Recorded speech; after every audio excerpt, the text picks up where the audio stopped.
also about your personality. So make your personality your selling point. The second thing is, there's streamers, they're being watched because they're really good at something, right? So let's say you're really good at playing a specific game, right? So you're gonna be known for, oh, he's a Fortnite guy. Oh, she's the Valorant streamer. I'm also gonna put this to the side and let it rest. Or whatever game it is that you're good at. Or you could maybe be like somebody like Shroud that starts out at being just the professional CS streamer and then becoming the FPS guy, if that makes sense, right? So yeah. And then the third thing is you're somebody that educates people, right? So your stream or your content is teaching people something. So first of all, find out what type of streamer you want to be and find out what is your thing. And then in the beginning, I would stay with doing just this one thing. Because, I mean, for me, I actually completely do the opposite. Mira, come inside. Sorry, I'm just getting my dog. Jinx, Mira, here. Come here. Come. So I'm already like branching out. I do a lot of different things. But if you want to grow, best thing is to find a niche and then just create content around that niche and do that on a lot of different platforms. I'm going to be honest, being able to grow just on Twitch is going to be really, really, really hard. You need to be extremely lucky or extremely outstanding that that's going to happen. Now, what you can do is, as a content creator, that you're going to be active on many different platforms and try to create TikToks, Instagram content, YouTube content, stream regular on Twitch. So if you really want to be successful and a full-time creator, you need to work not only on Twitch. You need to build your audience on many different platforms and then redirect them towards Twitch. Have a cool Discord channel about the niche that you create your content on. That kind of stuff. And then, then you just need to find out. So in the beginning, you can, like I would never, why is it turning off? Why are you turning off, bitch? Did my music stop playing? What's going on here? Oh, it stopped. Interesting. 1 second, I just need to see. Oh, it changed my, sorry? Changed my, why did it change? Audio source. I need to find my sound. Sorry.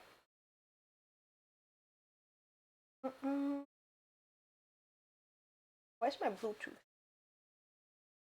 Sorry.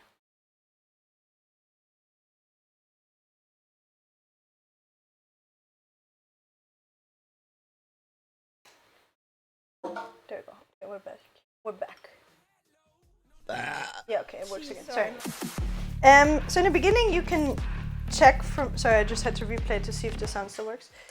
No filter girl. Wait, what? What that burp girl? Wait, what? The burp girl. Yeah, exactly. It's me. That's me. I'm the girl that burps. You know it's Tony. And then you can be like, okay, look through what kind of streamers are you watching, and then be like, okay, what are those streamers doing that I think is entertaining, and then try to not just copy one person and be like, oh, I'm gonna be the second Tim the Tatman, I'm gonna be the second Dr. Lupo, I'm gonna be the second Sheila or whatever. Try to, that's at least what I did. I watch a lot of different people, and I take things from different people that I like and implement it into my stream, and then mix my own personality to it, and then you just grow and become your own, if that makes sense. You don't need to do that, but one thing that I would recommend you not to do is just copy one person and just trying to become the second XY 1 2 3 person, because that is like, yeah, that's that. Nobody, like, you know, if there's already a ninja, nobody wants to watch a second ninja, if that makes sense. Like, you need to be outstanding, and just think outside of the box. Like, obviously it's always a good idea to do research on what is a trend right now, what are good streamers doing, what are the people doing on TikTok and what's on. But if you're a really good creator, you create new things. You become a trendsetter. You do things that are not only hip right now. Like, you need to stand out in some kind of way. Like, copying is cringe. Like, it's depending. Like, I think there's nothing wrong with taking it, because that's what the internet does. Like, if you look at trends, like on YouTube or whatever it is, I think that people do a lot now with YouTube videos that take like very old concepts of TV shows and then make it YouTube videos now. So it's never, in my opinion, it's not cringe to take something and make it your own. Just not blatantly copy something and say you created it. That's cringe. But taking an idea and giving it a twist and making it your own, I don't think that's a bad thing, to be honest. But yeah, I don't know, it's really hard. And for me, I think, I'm gonna be honest, it's not wrong to start becoming a creator and being like, hey, I want to live from that. But I can only talk about myself. I started because I enjoyed being a creator, and I was not like, oh yeah, I'm gonna make money from that, because I'm gonna live full time from streaming, because back when I started, that was first of all not an option, and I didn't consider it. I did it because I loved doing it. I loved spending time with the community. So I think it's also important that you actually enjoy what you're doing, because I think if you just do something for the sake of making money and you actually don't enjoy the process, the people that watch you are gonna notice that. And, you know, there's like a fine line of people actually gonna enjoy it if they know that you're just out for the money. You know, there's always exceptions to the rule, but I think to be successful you need to have a passion for what you're doing, because the people that watch you, they notice if you do something for money, if that makes sense. So I think you also need to have the right mindset and not just be like, oh, what is the next thing that I can do to make big bank? Like, it's not, don't get me wrong, it's not wrong wanting to make money, but like, you need a passion for something first. You should never just do something because it's like easy money. Like, I think being like, hey, I want to start streaming because I know it's easy money and it's like not a lot of work, or however you wanna title it, because it is a lot of work, to be honest. But yeah, you need to find a passion for something. I think otherwise it will never work. Do you want some chicken? Chimkin? Yeah, they do.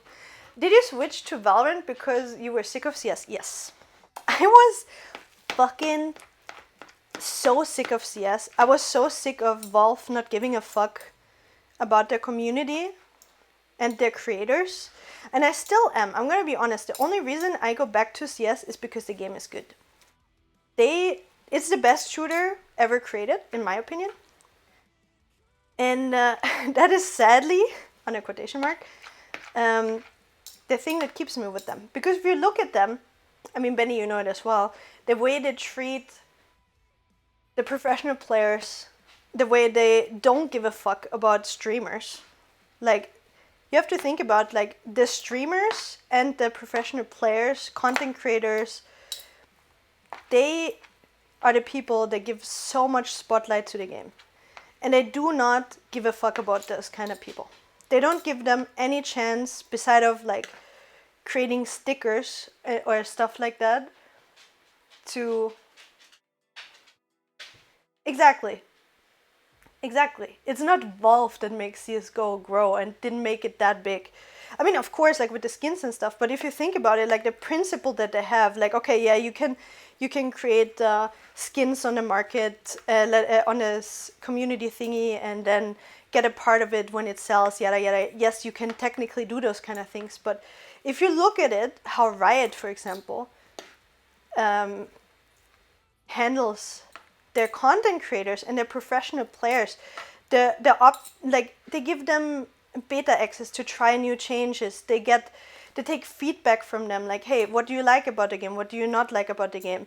They have open discussions. They explain you why, if they change things in the game and you give them feedback and they decide to not take the feedback, they tell you why they don't do it.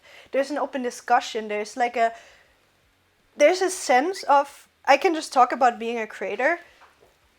When I play Valorant, I felt the first time I felt really seen by a developer of a game, and I felt like I could, give my feedback and be honestly heard.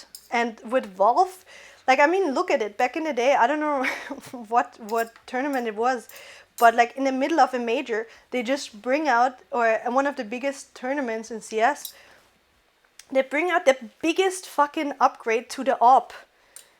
Like, that kind of stuff. Like, they don't give a shit. Yeah, just this, for me, it's so fucking stupid. Like, till this day. Like, they don't care. And that is something that I think is really sad. Like, if they would change that, I would be the biggest fan of CS. And I still am. And I'm just mad that they don't care about their community as much as they should. That's the way I see it. Like, obviously, I know that as like a casual player, it is maybe not that big of a thing, but as a creator and also having a boyfriend that plays in the professional scene, I think it's really sad to see what other games do and what they do. Especially knowing how much money they make through the game and how many people that actually have their working actively in the game. It's so sad. You just make major decisions and changes with little... Exactly that. And knowing how much money they make with the game, like, they don't care. I mean, why should they? Like, everything works without them putting the effort in, so why would they? So I don't think that will ever change, sadly. But yeah. I mean, again, I still love the game. Sadly, they make a really, really great game. I really wanted Valorant to be the thing that replaces CS for me completely. And I love Valorant, but it's two different kind of games. Yeah, Nathan is back. Yeah, he's coming back. You heard him.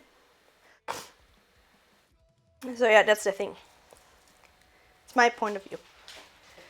How I see it. But I understand that, like, or like just things like, how can a game wait, how old is CSGO now? 10 years? 11 years? I'm not sure. How can it be that this game still doesn't only have 64 tick servers? If I want to play on 128 tick servers, I need to use a third-party system, to play. Hello, thank you. Thank you. You forgot the cat food? Oh, okay. Yeah. I did some small groceries. Nathan speaks a little bit of German, yes. He does. But not that much. Yes, he can, but he doesn't speak a lot.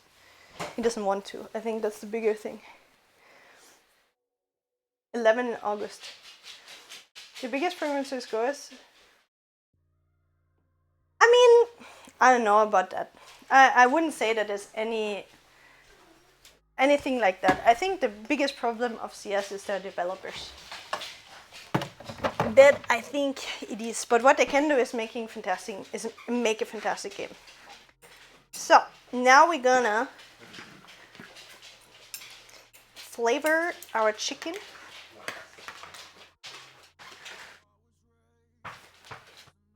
Oh, nice! You got the good food. So we're gonna use 2 pans. This one that they had only one bag of 6. The big one? Oh, thank you. How much is this small one? This 27. It's so crazy how you cannot get that specific cat food anymore. So we're gonna take 2 pans. Yeah, exactly, that's the thing. Fucking Gaben loves Dota, and CSGO or CS is just the step sibling that is making a lot of money but doesn't get the attention it deserves, if that makes sense.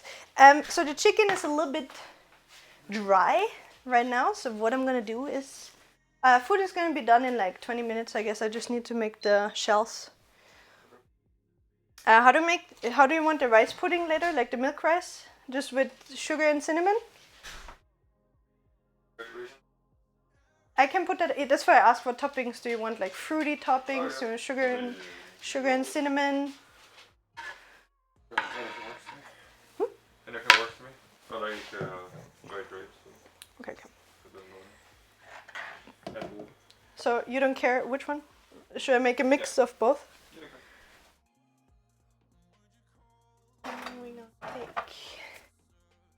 Actually, can you bring me the other oil from the storage room? It's like on the sink on the right side. We're gonna flavor our chicken because right now it's just plain chicken. Really boring. And we're gonna put a little bit of flour into the other tacos. Thank you. Appreciate it. Yes, has twice the amount of players than Dota? Really? I didn't know. I honestly didn't put that much research into that kind of stuff, so I can't really talk about it.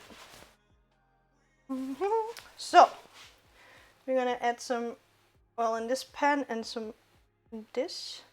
A small pan, I'm gonna make the tacos. Or the fajitas, or however you wanna... I'm actually not really sure what is the right term, because I'm making tacos, right? But the soft shell dough thingies, does that make it a fajita, or does that make it, I don't know how it works. I'm not sure what is the correct term, because like, is it just a taco if it's like the finished product? So am I making fajitas that I then turn into a taco? I'm not sure how it works. So anyway, I have a warm pan with oil. Now we're gonna put our chicken in there. And now I'm gonna flavor it. There's a little bit of oil so I get it like a little moist again. And now we're gonna put our flavoring. You can put whatever spices in that. First of all, salt. Because there's nothing in this yet.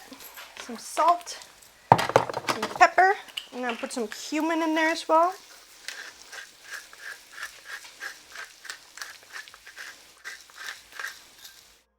Maybe a little bit of hot sauce to give it some tang. Where's my cumin? There's my cumin. I do have a taco spice mix, but honestly, I just like flavoring it myself. So we're gonna put some cumin on there. A lot of cumin. Who learned you to be such a pro cook? I'm not a pro cook at all. I'm just a little bit of a home cook. Then I'm gonna put some cayenne pepper. Put some sweet paprika powder. We can put some garlic and onion powder. So it's basically more or less like a spice mix, if you will. And then I'm gonna put some red chili.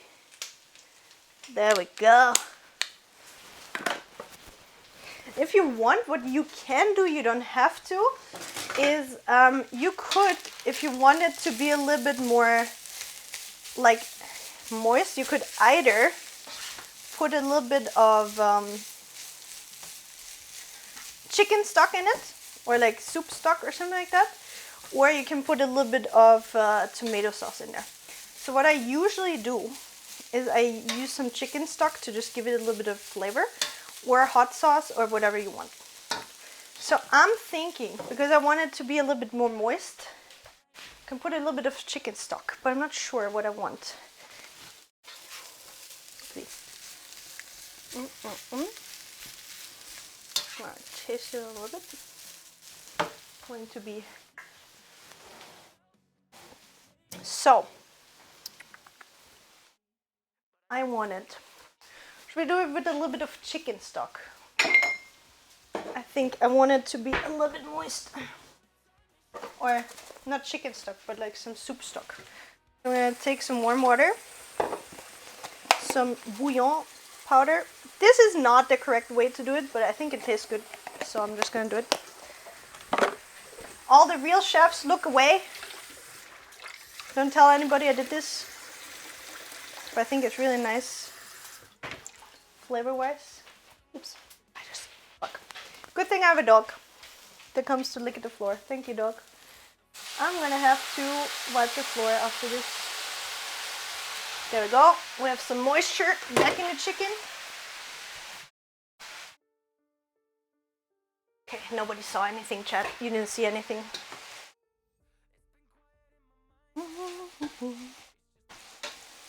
Now we could also add a little bit of hot sauce, or just sriracha or whatever you want, but I think I'm gonna go for some hot sauce.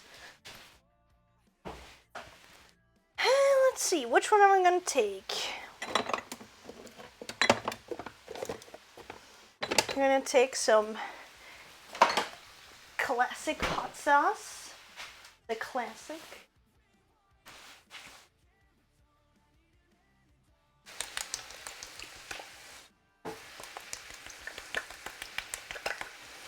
There we go. We like the nice sound of hot sauce. Could also put a little bit of like the jalapeno water in there if you'd like. And then we're gonna try how it tastes in a little bit. I'm just gonna let it sit. I'm gonna put it on like a lower heat. Then we can start making our tacos. Fajitas. I'm gonna put a little bit more flour in this because it was a little moist. Here we go. So, hands quick. Oh, sorry. Gotta stop. Give me a second. Just finishing to wash my hands. Oh, and we need to cut the fillings for the tacos as well. Cindy, thank you so much for 2 months. I appreciate you.